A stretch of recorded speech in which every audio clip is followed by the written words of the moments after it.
주신 하나님 말씀 마가복음 8장 14절로 28절 말씀입니다. 네, 오늘 제목을 유일하신 생명의 떡 이렇게 정했습니다.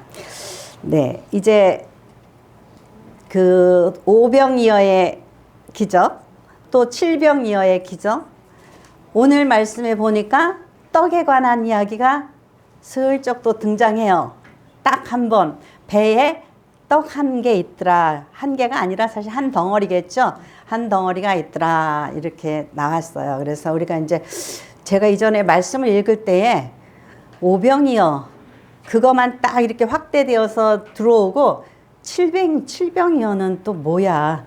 그냥 이 제자들이 기억이 오락가락 해가지고 하나 더 붙여놨나? 그런 생각도 좀 들었어요. 좀 이 어떤 이 의미에 대해서 알기보다는 조금 그런 마음을 가지고 이렇게 이제 봤는데, 이게 잘 자세히 보니까 예수님께서 이 복음의 확장성, 그러니까 복음이 어떻게 이렇게 확장되어져 가나, 이런 것들을 이런 이런 이적을 베푸시는 것 속에서 나타내시기 위하여서 이렇게 하셨구나. 마가가 정신없어서 비슷한 얘기를 바로 또 6장에서 오병이어 나왔죠? 그죠? 근데 또 8장에서 또 칠병이어가 나오고 또 여기서 떡 얘기가 또 나오고, 이게 무슨 의미일까? 이걸 좀 더 자세히 보면 주님의 그 의도성, 그것을 알 수가 있어요. 그래서 예수님께서 무엇을 말씀하고 싶으신가? 나는 생명의 떡이다. 첫 번째로 나는 생명의 떡이다. 이거예요. 그러니까 오병이어의 기적을 베풀어 주셨잖아요. 그 많은 사람들을 이제 가르치시고 말씀 선포하셨죠. 그랬는데 이제 이들이 지금 굉장히 배가 고프겠구나. 이들이 먹어야지 되는데 날이 저물고 이들이 이제 여러 그 마을과 지방에서 왔는데 어떻게 이들을 먹을까? 제자들한테 제자들이 이들을 빨리 저기 흩어져서 이들이 알아서 사 먹게 해야겠습니다. 그러니까 예수님이 뭐라 그래요? 뭐라고 말씀해? 너희가 주라 그러셔요. 너희가 주라. 제자들 입장에서는 어때요? 빨리 흩어버리는 게 편하죠. 아주 그게 제일 간단한 방법이에요. 제가 저 전도사님한테 우리 다음 주에 점심 먹을 때니까 우리 준비합시다 그러면은 벌써부터 머리가 지끈지끈 아파요. 그죠? 뭘 또 만들어, 음식을 어떻게 준비해? 막 여전도 애들 되게 싫어하잖아요. 요즘에 그래서 밥하는 교회들이 없어져요. 점점 머리 아파요. 그러니까 제일 간단한 방법은 빨리 보내요. 그 제자들도 그랬어요. 그랬더니 예수님이 뭐라 그러죠? 너희가 주라 그러셨어요. 그랬더니 없는데요. 그러지 않고 너희가 줘라 그러니까 떡 5개하고 물고기 2마리밖에 없습니다. 그런단 말이죠. 그래서 그거를 예수님께 가져왔더니 그것을 가지고 예수님께서 눈 감고 축사하시니까 5,000명을 먹일 수 있는 그런 이적이 일어났어요. 이적이 일어났어요. 근데 여기서 우리가 뭘 알아야 하냐면 이적과 표적이 의미가 달라요. 이적은 어떤 미라클한 일들을, 물론 서프라이즈한 일을 말할 때 이적이다 그러는데, 표적은 뭐예요? 예수 그리스도가 하나님의 아들 메시아다 그거예요. 그러니까 예수님께서 오늘 답답하셔서 하시는 말씀이에요. 너희는 오직 이 사건에만 집중하면 뭐가 돼요? 놀랍다. 흥미진진하고 마술사를 보는 것처럼 흥미진진할 거 아니에요? 갔더니 말이야, 갑자기 떡 5개하고 물고기 2마리 가지고 5,000명 먹였어. 놀랍다. 거기에 집중하는 거예요. 이스라엘의 국회의원과 같은 니고데모. 그죠? 니고데모는 밤에 예수님을 찾아왔어요. 그가 사내들인 회원이면은 이제 한 70명밖에 없는 국회의원과 마찬가지인 사람이거든요. 예수님께 찾아왔어요. 그러니까 이 예수님이 베푸신 그 말씀과 또 이적들, 그런 거를 보면서 거기에 집중한 게 아니라, 그렇다면 이런 일을 행하신다면 이분은 누구실까? 진지하게 이 사건에 집중한 게 아니라 인물, 예수님이라는 이것을 행하신 이분에 집중한 거예요. 그러니까 자기의 사회적 체면이나 이런 거와 상관없이 밤중에 예수님을 찾아온 거예요. 이러한 일들을 행하시는 걸 보니까 예, 당신은 하나님께로부터 보내신 이시군요. 예, 그러죠? 예, 그렇게 얘기하는 거예요. 그러니까 예수님의 이 오병이어의 기적을 보면서 이들이 깨닫지 못하는 거예요. 그러니까 이제 또 뭘 보여줬죠? 칠병이어의 이적도 보여주셨죠? 보여주시니까 깨닫지 못하는 거예요. 그러니까 오늘 말씀에 뭐라고 그러시죠? 너희가 예수께서 이르시되 17절에 보니까 예수께서 아시고 이르시되 너희가 어찌 떡이 없으므로 수군거리느냐 아직도 알지 못하며 깨닫지 못하느냐 너희 마음이 둔하냐 마음이 둔하냐 너희 영적인 눈을 떠야지 되는데 이것을 영적인 눈을 뜨지 못하니까 물질적인 현상만 계속 바라보는 거예요. 너희가 눈이 있어도 보지 못하며 귀가 있어도 듣지 못하느냐 또 기억하지 못하느냐 내가 떡 5개로 5천 명에게 떼어줄 때 조각 몇 바구니를 거두었더냐 남기까지 했죠. 예. 그리고 또 내가 7개의 떡과 그 2개의 그걸로 4천 명을 떼어줄 때 몇 광주리가 남았냐. 이걸 이렇게 예수님께서 리바인드 시켜주시는 거예요. 그러면서 아직도 깨닫지 못하느냐. 이게 예수님의 답답한 심정이죠. 예수님의 답답한 심정이에요. 그래서 우리가 이제 이것을 아셔야 돼. 예수님께서 이 오병이어의 기적을 베푸신 후에 마태복음 또 누가복음, 요한복음, 이제 오늘 마가복음 있어. 이 마가복음이 있는데 이 사건이 예수님을 따르는 무리, 제자들에게 있어 큰 변환점이 된다라는 거예요.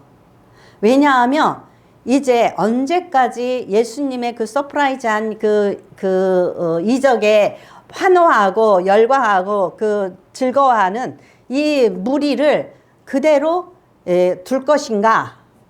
그래서 요한복음에 말씀하시고 있어요. 무엇을 말씀하시는지. 자, 요한복음 6장 53절에서 55절 말씀. 6장 53절에서 55절 말씀 같이 읽겠습니다. 예수께서 이르시되 내가 진실로 진실로 너희에게 이르노니 인자의 살을 먹지 아니하고 인자의 피를 마시지 아니하면 너희 속에 생명이 없느니라. 내 살을 먹고 내 피를 마시는 자는 영생을 가졌고 마지막 날에 내가 그를 다시 살리리니 내 살은 참된 양식이요 내 피는 참된 음료로다. 네, 아멘. 이 말씀을 하니까는요. 자, 6장 66절 68절 같이 읽겠습니다. 그때부터 그의 제자 중에서 많은 사람이 떠나가고 다시 그와 함께 다니지 아니하더라. 예수께서 12 제자에게 이르시되 너희도 가려느냐? 시몬 베드로가 대답하되 주여 영생의 말씀이 주께 있사오니 우리가 누구에게로 가오리까? 아멘. 예. 예수님께서 이제 그냥 참 이렇게 계속해서 이적 베풀고 계속 군중들이 좋아하는 그런 이야기를 하시고 그러면 그저 모든 것들이 평안할 텐데 뭐라 그러죠? 내가 생명의 떡이다. 나를 먹어라. 내 살을 먹고 내 피를 마셔라. 그러니까 이 사람들이 아니 무슨 회괴망측한 이야기를 하나 나를 먹으라 그러고 내 피를 마셔야 된다 그러니까 사람들이 아유 상대 못할 사람이네 이상하네. 그리고 떠나갔어요. 실질적으로요. 우리 성찬식 나누잖아요. 그래서 초대교회 때는 저 사람들이 모여서 사람의 살을 먹고 인육을 먹고 피를 마신다. 이러한 그 헛소문이 있어가지고 또 이렇게 로마 병정들한테 끌려가고 이렇게 박해를 받는 그런 사건들도 있었다 그래요. 그러니까 예수님께서 이렇게 말씀하시는 것은 너희들이 영의 눈을 떠라 이거죠. 떠라 이거죠. 무리들은 모를지라도 누구는 알아야 돼요? 제자들은 알아야 돼요. 그래야지 예수님 승천 후에 이들이 복음을 바르게 선포하죠. 그러니까 이제 어느 때까지 마냥 이렇게 육신적인 눈으로 세속적인 그런 즐거움으로 예수님을 따라다닐 거냐 이거죠. 그러니까 예수님께서 이제 결단의 때가 너희들이 어떠한 나를 보고 무엇을 보느냐 이거죠. 내가 베푼 기적을 보고 너희들이 표적으로 생각하냐 이적으로 생각하느냐 이제 결단할 때가 된 거예요. 그래서 예수님께서 이후에는 뭐죠? 내가 이제 이후로는 십자가에 달려서 고난을 받고 십자가에 못 박혀서 죽을 것이다. 아이고, 아니 이제는 또 이 세상을 회복시켜줄 정치적인 리더 메시아인 줄 알았더니 십자가에 못 박혀서 죽는데요. 그러니까 더 기가 막힌 거죠. 그러니까 이후로는 이제 뭐예요? 알곡과 쭉정이가 가려지는 거죠.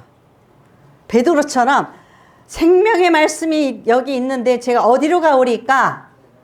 그러는 사람들이 있는가 하면 아이고 이상한 말해 못 가겠어.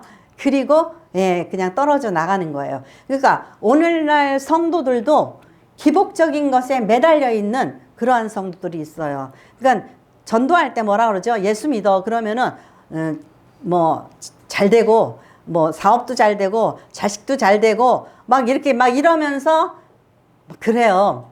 근데 그 초기에 어린아이와 같은 신자일 때에는 그렇게 될 수 있어요. 하나님께서 나 있다 그리고 보여주실 때가 있어요. 그래서 은혜 받죠. 그죠? 은혜 받고 세상에 내 인생이 이렇게 바뀌었어. 너무 감사해, 감사해. 그렇게 우리가 간증하고 영광 돌릴 수 있어요. 그런데 이어령 교수님이 그랬잖아요. 자기가 돌아가셨죠, 이어령 교수님. 자기가 그 예수를 믿고 무엇을 기대했냐? 그분은 이제 워낙 영적이신 분이더라고요, 미리부터. 그러니까 좋은 거 기대하지 않았던 것 같아요. 그래서 그 목사인 그 따님도 저기 이렇게 암이 재발해서 돌아가시고 뭐 이런 일을 겪었어요. 근데 예수님의 제자들은 어떻게 됐어요? 나중에 전부 다 순교했죠. 전부 다 순교했어요. 그러면 좀 그렇게 바울을 통해서 살려주시고 뭐 병든 자를 고쳐주시고 그랬는데 이적을 베푸셨는데 정작 바울이 나중에 어떻게 해요? 그도 처형당하잖아요. 그죠? 그러니까 우리가 뭔가 천국의 소망을 가지고 이 목적지에 도달하기까지 내가 부활할 것이다. 예수님을 따라 부활할 것이다. 이것의 소망을 가져야지 돼요. 그런데 이거의 소망을 갖지 않고 예수님께서 베푸시는 이적의 소망을 갖고 이적을 즐거워하니까 이제는 그것에 대해서 예수님께서 이제 그죠? 어린아이가 크면 어때요? 이제 우유를 끊고 이유식을 하고 그 다음에 먹을 수 있고 군사가 되게 해야 되는 거 아니에요. 그죠? 아이들도 자라면. 그것처럼 이제 성장을 했단 말이죠. 그러니까 예수님께서 너희가 이제 알 것은 내가 생명의 떡이다. 내 살을 먹어라. 뭐예요? 내가 온갖 내 몸이 찢겨지는 고난을 받고 내가 내 피를 흘림으로써 구원의 복음을 이룬다라는 거예요. 그 구원의 복음을 너희가 너희와 너희가 먹어야지 나와 관계가 있다. 싫습니다. 그러면 나와 관계가 없다 그랬죠. 예수님께서 제자들에게 떡과 포도주를 주시면서 그러잖아요. 내가 주는 이 잔을 마시고 내가 주는 이 떡을 떼야지만 너희가 나와 관계가 있는 거예요. 이것은 너희들의 죄를 위하여서 흘리는 나의 피고 나의 찢기는 몸이다. 이것을 예수님께서 말씀해 주셨잖아요. 그죠? 그러니까 이제 우리가 깨어날 때가 되면 복음의 진리, 그래서 내 소망을 어디에다 두는 거예요? 천국에다 둬야지 되는 거예요. 네. 그래서 두 번째로 우리가 무엇을 생각해야 되냐면은 이제 예수님께서 내가 생명의 떡이다 그랬죠? 생명의 떡이다. 근데 이 생명의 떡이신 예수님은 오직 예수님밖에 없다라는 거예요. 오직 나만 홀로 생명의 떡이다. 이것을 말씀하고 계셔요. 그러니까 오늘 본문 말씀에 제가 이 말씀을 읽다가 제자들이 떡 가져오기를 잊었음에 배에 떡 한 개밖에 그들에게 없더라. 이것을 굉장히 거슬려요. 배에 떡 한 개밖에 없더라. 그러니까 이제 5병이어의 떡이 있었고 7병이어의 떡이 있었어요. 그런데 이제 떡 한 개밖에 없더라 그랬어요. 굉장히 신경이 쓰이더라고. 뭘까? 이 한 개밖에 없는 떡은 이 떡 자체가 누구라는 거예요? 예수님이시라는 거예요. 예수님. 너희들이가 뭐 이것도 먹고 저것도 먹었지. 그런데 이제 생명의 떡은 오직 예수밖에 없다. 이것을 암시하고 있는 거예요. 누가? 지금 마가가 오병이의 기록 6장에서 기록하고 8장에서 또 칠병이의 기록하고 이제 떡 한 개밖에 없더라. 네. 이것은 그 유대인들의 그 글쓰기 습관이라든가 문화에서 이 숫자에 가는 게 굉장히 중요해요. 떡은 무엇을 말씀하냐면 떡은 말씀이에요. 떡은 말씀이에요. 에스겔서 3장 1절로부터 4절, 에스겔서 3장 1절로부터 4절 제가 천천히 읽어드리겠습니다. 에스겔서 2장 9절에 하나님의 손이 나타났어요. 근데 두루마리를 가지고 계셔요. 그래서 3장 1절에 뭐라 그러냐면 또 그가 내게 이르시되 인자야 너는 발견한 것을 먹으라. 너는 이 두루마리를 먹고 가서 이스라엘 족속에게 말하라 하시기로 내가 입을 벌리니 그가 그 두루마리를 내게 먹이시며 내게 이르시되 인자야 내가 내게 주는 이 두루마리를 내 배에 넣으며 내 창자에 채우라 하시기에 내가 먹으니 그것이 내 입에서 달기가 꿀 같더라. 그가 또 내게 이르시되 인자야 이스라엘 족속에게 가서 내 말로 그들에게 구하라. 네. 무엇을 먹으라고요? 두루마리를 먹으래요. 옛날에는 이 종이가 없었기 때문에 이 파피루스라는 것을 통해서 글자를 써가지고 정말 이 성경 이거 66권 기록하려면 아마 어마어마한 두루마리가 될 거예요. 그러니까 뭐 이사야서를 읽는다 그러면 이사야서 뭐 한 10장 읽는다 그러면 이쪽에서 둘이서 잡고선 빙빙빙빙 돌려가지고 그것까지 이렇게 해서 읽어야 되고 그런 불편한 시대가 있었는데 하나님께서 두루마리를 에스겔에게 보여주셨어요. 그러면서 뭐라 그러죠? 먹으라 그랬어요. 어떻게 먹어요? 먹는 방법을 성경을 먹는 방법은 뭐예요? 읽어야 되겠죠. 들어야 되겠죠. 예, 그리고 깨달아야지 되는 거예요. 그리고 이것을 먹는 거로 비유한 건 뭐죠? 먹어서 음식은 소화를 시켜야 되죠. 내 창자에 이 말씀을 채워라. 그리고 그랬더니 어때요? 꿀 같다 그러죠. 이건 좀 정말 내 입맛이 꿀 같은데 이건 뭘 말하는 거예요? 내 영혼이 양식을 먹으니까 꿀 같은 거예요. 그런데 이 말씀을 먹고 소화하고 또 어떻게 해야지 되는 거예요? 나가서 전해야지 될 사명이 있는 거예요. 예. 그러니까 이 떡이라는 거, 예, 이 떡이라는 것은 뭐와 같은 거예요? 하나님의 영생의 양식. 이 영생의 양식인 거예요. 이 영생의 양식을. 그러니까 우리가 항상 이 먹는다. 그러니까 어떤 교회 가면 이제 과간인 게 뭐냐면은 이렇게 써 있어요. 내 입을 벌려 크게 열라. 내가 채우리라. 그러면은 목사님이 설교하시면 여러분 축복받았을 줄 믿습니다. 아멘. 입을 크게 벌리고 아멘. 그래요. 크게 프랭카드로 써붙여요. 내 입을 크게 벌라 내가 채우리라 그러면 그냥 목사님이 말씀하시면 아멘 아멘 그러면은 뭘 기대하는 거예요? 예, 축복 기대하는 거예요. 축복. 내가 세속적인 형통과 많은 것들을 그런 걸 기대를 하는 거예요. 근데 하나님께서는 뭘 기대하시는 거예요? 영적인 성장을 기대하시는 거예요. 예수님께서 영적인 성장을 기대하시는 거예요. 그러니까 갈 사람 가라. 이렇게 말씀하시는 거예요. 내 살과 피를 먹어라. 그러니까 아유, 떠나가는 거야. 부담스럽다 그러는 거야. 이게 너무 부담스러워. 이게 무슨 얘기야? 그러니까 교회를 10년, 20년, 30년 다니면서도 영적으로 깨닫지 못하는 사람은 항상 내가 하나님을 위해서 어떠한 성도가 되어야 될지 성도가 거룩한 성도가 되는 것이 아니라 항상 교회에 왔다 갔다 하면서 종교심으로 그 신앙하는 종교심이 뭐예요? 이 종교심이라는 것은 두려운 마음에서 시작해요. 그래서 저기 뭐 제주도나 뭐 일본은요 그 우상이 8만 개가 넘는다 그러잖아요. 예, 이 굉장히 그 바닷가에 나가서 고기를 잡고 태풍이 불고 막 지진이 나고 이러면 어때요? 두렵잖아요. 그러니까 5만 가지 신이 다 있는 거예요. 예, 5만 가지. 그냥 뭐만 보면은 그냥 두려움에서 시작되는 거예요. 그러니까 두려움에서 시작된 이 그 종교심으로 인하여서 이 땅 위에 내가 안전하게 살다가 가기 바라는 그 마음에서 시작된 거란 말이죠. 그런데 예수를 믿는다라는 거, 기독교 신앙을 갖는다라는 건 뭐예요? 우리가 이 땅에는 그냥 그 뭐예요? 그 순례자로 사는 거예요. 순례자로 살고 우리의 본향을 천국으로 삼는 거예요. 그러니까 이 세상에 어서 어때요? 이 세상 것에 대해서 자유하는 거예요. 이 세상 것을 자유하고 이 세상이 나한테 가는 모든 어둠과 압력과 모든 세력과 불편함에 대해서 자유하는 거예요. 근데 그 자유를 느끼지 못하면 아직도 진리 안에 거하지 못하는 거예요. 요한복음 8장 31절 너희가 진리를 알지니 진리가 너희를 자유케 하리라 그랬잖아요. 옛날에는 어때요? 저 같은 사람 조선시대에 태어났으면 그죠? 속된 말로 미치고 환장하고 팔짝 뛰죠. 그죠? 예. 저는 그 누구죠?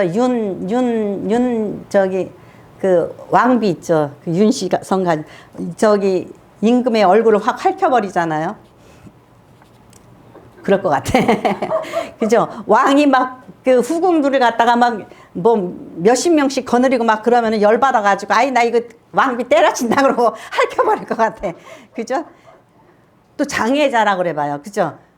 이거에 대한 스트레스, 뭐에 대한 스트레스, 사회적인 압력, 여자, 남자, 여자 차별, 빈부 격차 차별, 그죠? 차별에 얼마나 많은 압력과 스트레스 속에 살아요. 근데 갈라디아서 3장에 보면 뭐라죠? 하나님 교회 안에서는, 하나님 예수 안에서 뭐가 없어요? 남자와 여자와 빈부 귀천에 차이가 없는 거예요.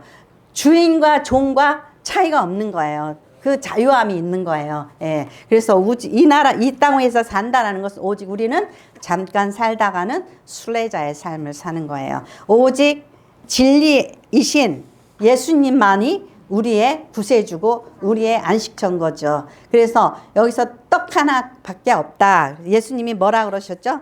예. 요한복음 14장 6절 같이 읽겠습니다. 요한복음 예수께서 이르시되 내가 곧 길이요 진리요 생명이니 나로 말미암지 않고는 아버지께로 올 자가 없느니라. 네, 나로 말미암지 않고는 아버지께로 올 자가 없느니라. 내가 곧 길이다 그래. 그래서 어떤 사람은 그래요. 아니 남산을 올라가는데 꼭 무슨 뭐 길이 있냐 이거죠. 예? 오만 군데로 다 길이잖아요. 그죠? 등산 잘하는 사람은 뭐 숲속으로도 들어갈 수도 있고 그죠? 예, 동서남북으로 다 올라갈 수 있어요. 그런데 문제는 뭐냐면 우리에게는 올라갈 수 있는 능력이 없다라는 거예요. 그러니까 아니 천국 가는 거 아니 불교를 믿어도 되고 뭐 남녀오랑개비를 믿어도 되고 뭐를 믿어도 되고 뭐 도교를 믿어도 되고 막 그러잖아요.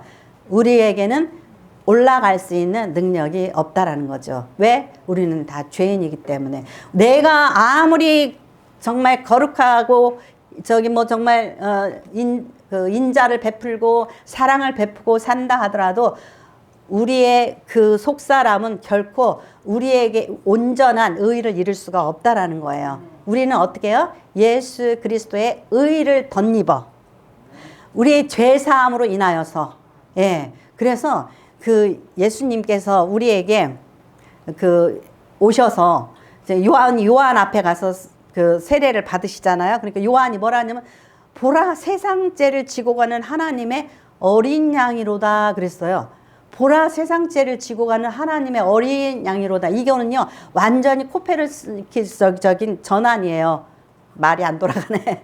코페르니쿠스의 전환과 같은 거예요. 그러니까 세상 사람들은 양 잡고 소 잡아서 제가 죄를 졌습니다. 하나님 용서해 주세요. 그리고 이렇게 그 제사를 드렸잖아요. 그럼 내가 죄를 졌어. 근데 이제 양 잡고 소 잡아서 드리고 내가 속죄를 받았어. 이렇게 생각을 했단 말이죠. 죄를 져서. 그런데 말라기서 쪽으로 가면서 뭐라 하죠? 하나님께서 이사야 선지자한테도 말씀하시기를 더 이상 재물을 가져오지 말아라 이거예요. 내가 너희들의 재물을 안 받겠다 이거예요. 왜 그러죠? 사람이 타락하니까 재물도 타락해요. 사람이 타락하니까 재물도 타락해요. 예수님께서 예루살렘 성전에 가셔가지고 어떻게 했어요? 그 제사 드리는 재물을 파는 또 하나님 앞에 그 은전을 바꿔서 드리는 그 전대 그걸 뭐 어때요? 다 엎으셨잖아요. 다시는 이런 거 가져오지 말고 나의 성전을 그 강도의 소굴로 만들지 말라 그랬어요. 왜 그러죠? 인간이 타락하면은 재물도 타락해요. 그래서 내가 아유 귀찮으니까 저기서 가져오기 귀찮으니까 성전에 와서 사서 예물로 드려. 근데 또 그것을 알고 또 누가? 대제사장들이 성전에서 이 재물 파는 장사를 하는 거야. 사람 시켜서. 장사를 하면서 어떻게 해요? 장사를 하면서 끌고 오고 힘들게 키워서 아 내가 이거 하나님 앞에 드릴 거야. 그리고 뭐 곡식이라든지 재물이라든지 이런 거 가지고 왔어. 그러면은 옛날에 자동차 그거 받을 때 있죠. 검사 받을 때 그랬어요. 어때 배터리 가게 시켜서 이렇게 반통과 본인들이 가지고 가면은 뭐가 고장났다 그러고 뭐가 고장났다 그러면서 계속 다시 이래요. 그것처럼 이 사람들이 열심히 그 농사 지거나 양을 키워서 가지고 왔는데 이것을 가져와 가지고 드리려고 그러면은 오늘하고 얘가 지쳤어. 양이. 그래가지고 삐쩍 말라버렸어. 그러면은 얘 안 된대. 그러니까 어떻게 해요? 이거 파는 거 갖다 팔. 그러니까 우리는 재물도 바칠 수 없는 타락한 인간인 거죠. 그러니까 하나님이신 예수님께서 이 땅에 오셔서 뭐가 돼요? 온전한 흠 없는, 그래서 보라 세상 죄를 지고 가는 재물이 대신 어린 양을 바라 그런 거예요. 완전히 아니 태양이 도는 줄 알았더니 지구가 돌아. 보세요. 아니 하나님 앞에 인간이 재물을 드려야 되는데 하나님이라는 분이 내려오셔가지고 재물이 되셨어. 인간이. 왜죠? 인간에게 깨우침을 주시는 거예요. 너희들은 재물을 드릴 자격도 없는 자들이다. 인간의 마음이 심히 부패하고 타락했기 때문에 예수님이 인간의 죄를 지고 그 재물이 되신 거예요. 예. 이 장에서 제가 설명하려는 것을 좀 많이 시간이 경과했는데 그래서 오병이어다 그러면은 이들에게 있어서는 수비학이라는 게 있어요. 뭐 칠병이어, 오병이어 뭐 그러면은 왜 그러냐면은 오병이어면은 오 하면은 이스라엘 사람들이 무슨 생각을 하면은 모세 오경을 생각해요. 창세기, 출애굽기, 민수기, 레위기, 신명기 5개 말씀을 주셨어요. 말씀을. 그리고 이어 2개. 항상 이스라엘 사람들은 어떠한 법적인 것에 대해서 말할 때는 2명 이상의 증인이 있어야 돼요. 그러니까 예수님께서 5,000명에게 말씀을 주시는 거예요. 무슨 말씀을 상기시켜요? 구약의 모세오경과 그 증인. 예수님께서 구약을 완성시키시기 위해서 오신 예수님께서 이제 떡이 되시고 증인이 되시는 거예요. 예수님의 그 사역이. 그래서 요한이 시켜서 우리가 누구를 기다리니까 당신이 그이니까 그러고 물어볼 때 내가 그라고 그러죠. 내가 너희들이 기다리던 메시아다. 예수님께서 이제 그 말씀대로 오신 메시아신 거예요. 그리고 이제 칠병이어죠. 7은 뭐예요? 완전한 숫자예요. 이제 예수님께서 그 구약 신약의 복음을 이루심으로 인하여서 완전한 복음을 이루신 거예요. 그래서 7병이어의 떡을 먹이셨어요. 그리고 왜 4,000명을 먹였잖아요. 그죠? 이제는 예수님께서 그 만민 구원, 4자는 뭐냐면 동서남북 온 땅을 의미하는 거예요. 그러니까 4,000명을 이제 먹이심으로 인하여서 복음이 확장되어질 것을 이제 그 알려주시는 거예요. 이 마가복음을 읽다 보면은요, 이제 그 이스라엘이 있잖아요. 북쪽에 갈릴리 호수가 있어요. 예수님께서 갈릴리 호수 그 근처에 그 사셨잖아요. 그런데 예수님께서 갈릴리 호수를 중심으로 해서 배를 타고 오른쪽으로 갔다 왼쪽으로 갔다가 오른쪽으로 갔다 왼쪽으로 갔다 배 타고 풍랑 만난 사건 나오죠. 그래서 자꾸 오른쪽으로 갔다 왼쪽으로 갔다 또 어디로 올라가셔요? 저기 그 이스라엘 위쪽에 시리아 쪽으로 올라가셔요. 두로와 시돈 쪽으로 올라가셔요. 이것이 오늘 말씀하시고 있는 그거예요. 너희가 예수께서 경고하여 이르시되 삼가 바리새인들의 누룩과 헤롯의 누룩을 주의하라. 오늘 이 말씀이 있죠. 그럼 바리새인의 누룩과 헤롯의 누룩이 무엇이냐 이거예요. 예, 그래서 세 번째로 예수님의 마음을 알아야지 돼요. 그래서 저도 이 마가복음 강해를 하면서 이걸 생각하면서 예수님의 마음을 알았어요. 예수님은 엄청난 개혁가고 혁명가예요. 아니 지금 이슬람 보세요. 종교적인 전통에 집착돼 있으면은 이거는 있죠. 보통 일이 아니에요. 피 흘려서 싸우죠. 그죠? 오늘날도 그렇죠. 이슬람과 수니파, 시아파 갈라져서 싸우잖아요. 그죠?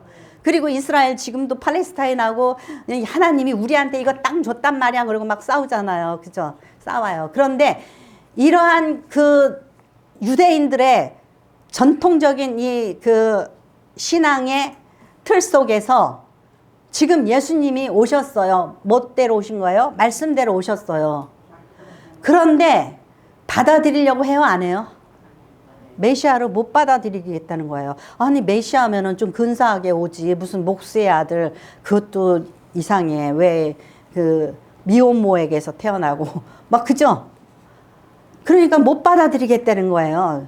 너무 근사하게 와야지 저기처럼 뭐 이렇게 석가모니처럼 왕자로 태어나든지 공자처럼 이렇게 학자로 태어나든지 무슨 정치가 왕으로 오시든지 그러면은 용납하기가 쉽잖아요. 아 근데 왜 하필이면 구질구질하게 목수의 아들로 오시냔 말이죠. 그 나사렛에 별 볼 일 없는 서울 시내에도 좀 약간 후진 동네가 있죠. 강남의 파락구내로 오시든지 그죠? 아니 왜 이렇게 구질구질하게 오시냔 말이죠. 그러니까 못 받아들이는 거예요. 예, 예수님을. 그러니까 예수님께서 이들이 예수님을 못 받아들이니까 예수님께서 갑갑하신 거예요. 그러니까 예수님께서 그죠? 왔다 갔다 하시는 거예요. 이제 앞으로 이 복음이 폭발해서 세계로 나가야지 되는데 얘네들은 우리는 선민이야 그러고 있는 거예요. 우리는 선민이야. 너네는 이방인이라 안 돼. 너희들은 개되지만도 못해. 성경이 그러잖아요. Son of bitch. 저기 우리 딸 고쳐주세요. 그러는 여자한테 개들한테 자식의 떡을 안 나눠준다 그러잖아요. 예수님께서 뒤집는 거예요, 속을. 예. 그러니까 뭐냐면은 너희들은 개처럼 산 이방인이라는 거예요. 그런데 예수님께서 이제 이러한 상황 속에서 복음이 유대를 통해서 세계로 사마리아를 거쳐 땅 끝까지 전파되어질 수 있도록 예수님께서 이제 복음을 선포하셔야 돼요. 그러니까 예수님께서 그 데가볼리 지역 그 갈릴리 바다의 오른쪽으로 가셔요. 거기 가면 누가 있어요? 이방인들이 있어요. 위로 올라가면은 시리아 쪽으로 두루아시동 거기도 이방인들이 있어요. 근데 예수님께서 이리로 갔다 여기로 갔다. 아 그래서 예수님께서 갈릴리에 계셨구나. 갈릴리를 초점으로 해서 거기서 계신 거예요. 그래서 나중에 제자들이 내가 왜 여기서 왔다 갔다 했는지 너희들 알아라. 내가 왜 이방인들을 고쳐줬는지 알아라. 이방인들에게도 복음이 전파되어져서 이 하나님의 자녀로서 앞으로 그들도 복음의 혜택을 누리는 하나님의 백성으로 내가 그들을 구원하리라. 이것을 보여주시기 위해서 그런 거예요. 그런데 왜 바리새인 누룩과 사두개인의 누룩이냐 이거죠. 자, 마태복음 16장 1절에서 4절 말씀 읽겠습니다.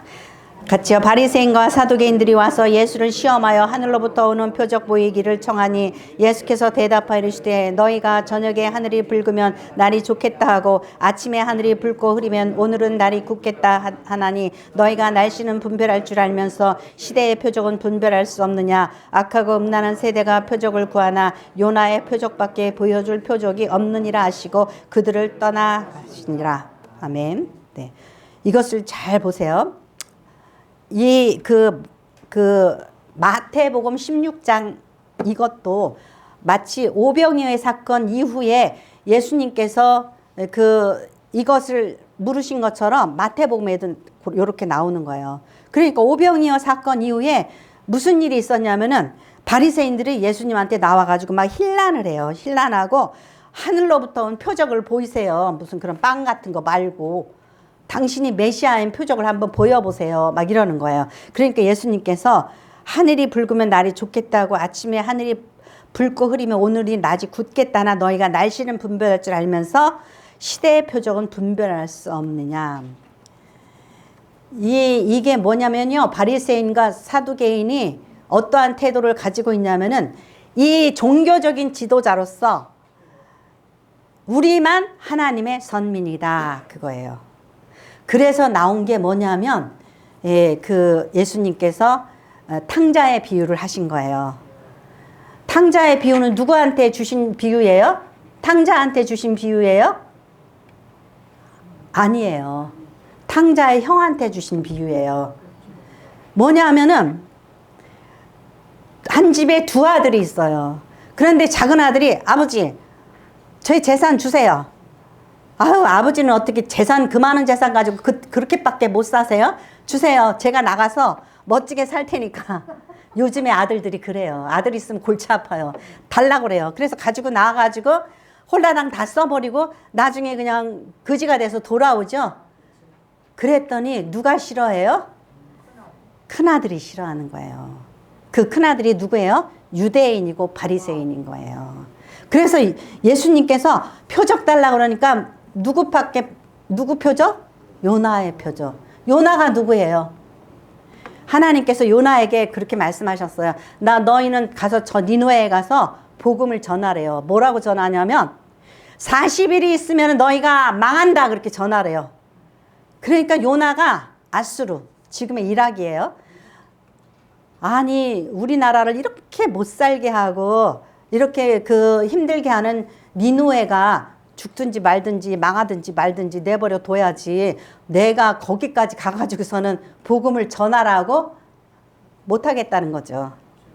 유대인들의 마음이에요 그게. 그래가지고 어디로 가요? 지금의 스페인 쪽으로 가려고 배를 타죠. 가다가 풍랑을 만났어요. 그죠? 하나님께서 원하시는 방향으로 안 가니까 풍랑이 일죠. 풍랑을 만났어요. 그래가지고 죽다가 살아났죠. 그래서 니느웨에 가긴 가요. 가가지고 개떡같이 전하는 거예요. 야 니네들 40일 있으면 망한대. 회개하고 돌아오래. 그리고 속으로 회개하고 돌아오지 않았으면 좋겠어. 근데 이것들이 회개하고 돌아오는 거야. 회개하고 막 집안에 있는 짐승들까지도 다 굶기면서 회개하고 돌아오는 거예요.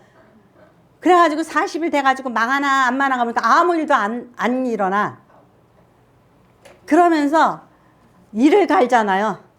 하나님 내가 이럴 줄 알고 여기 안 온다 그랬잖아요. 왜 나 보내가지고 헛고생 시키시는 거예요? 막 그러잖아요. 그러니까 막 더워 죽겠는 거야. 근데 박넝쿨이 싹 나와가지고 이렇게 막 완전히 파란 그늘을 만드니까 시원하다. 팔레스타인이나 근동은 그 습기가 없기 때문에 햇볕만 가리면은 참을만 해요. 그래가지고 시원하다. 이게 웬 박넝쿨이야 그랬는데 갑자기 벌레가 나가지고 박넝쿨이 시들어 버리죠. 그러니까는 더워 죽겠는 거야. 그러니까 하나님 차라리 나를 죽여주세요. 나를 죽여주세요. 그러니까 하나님 뭐라 그러죠? 박넝쿨도 네가 그렇게 사랑하고 애착을 갖는데 이 많은 니느웨 사람과 이들을 내가 그렇게 쉽게 죽일 수 있냐 그렇게 말씀하시죠. 그러니까 바리새인들은 누구의 심보를 가진 거예요? 요나의 심보를 가진 거예요. 그러니까 바리새인들이 표적 보여달라니까 요나의 표적밖에는 보여줄 수 없다 그러는 거예요. 우리가 그러잖아요. 이웃이나 누가가 아이고 뭐 사촌이 땅을 사면 배가 아프고 망하면 내 기쁨인 거예요.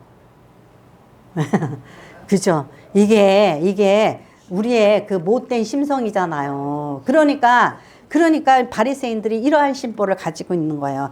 헤롯은 어떤 인간이죠? 헤롯은 권세를 잡고 자기 이기적인 그 인간의 쾌락을 위하여서 동생의 아내를